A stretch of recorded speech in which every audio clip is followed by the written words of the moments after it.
ఉప ముఖ్యమంత్రి మల్లు బట్టి విక్రమార్క సభలో బడ్జెట్ ప్రతిపాదనలను ప్రవేశపెట్టారు. సరిగ్గా మధ్యాహ్నం 12 గంటలకు తన బడ్జెట్ ప్రసంగాన్ని ప్రారంభించారు. ముఖ్యమంత్రి రేవంత్ రెడ్డి సారథ్యంలో కాంగ్రెస్ పార్టీ అధికారంలోకి వచ్చిన తర్వాత ప్రవేశపెట్టబోతున్న తొలి పూర్తిస్థాయి బడ్జెట్ ఇదే కావడం ప్రాధాన్యతను సంతరించుకుంది. తెలంగాణ బడ్జెట్లో మొత్తం వ్యయం 2,91,159 కోట్ల రూపాయలు.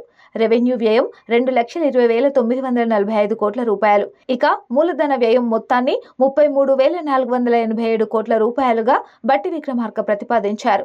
శాఖల వారీగా చూసుకుంటే ఉద్యానవనాలు 737 కోట్లు, రోడ్లు భవనాలు 5,790 కోట్లు, హోంశాఖ 9,564 కోట్లు, పశు సంవర్ధక శాఖ 1,980 కోట్లు, విద్యాశాఖకు 21,292 కోట్లు, నీటిపారుదల శాఖకు 22,301 కోట్లు, ప్రజా పంపిణీ 3,836 కోట్ల రూపాయలను కేటాయించారు.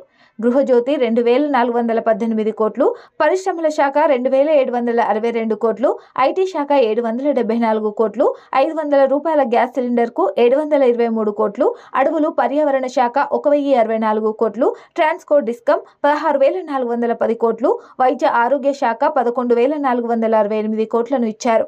బీసీ సంక్షేమానికి 9,200 కోట్లు, మైనారిటీ శాఖ 3,003 కోట్లు, స్త్రీ శిశు సంక్షేమ శాఖ 2,736 కోట్లు, రీజనల్ రింగ్ రోడ్డు 1,525 కోట్లు, ఎస్సీ సంక్షేమం 33,124 కోట్లు, ఎస్టీ సంక్షేమం 17,056 కోట్లు, జీహెచ్ఎంసీ పరిధిలో మౌలిక వసతుల కల్పనకు 3,065 కోట్లను కేటాయించారు.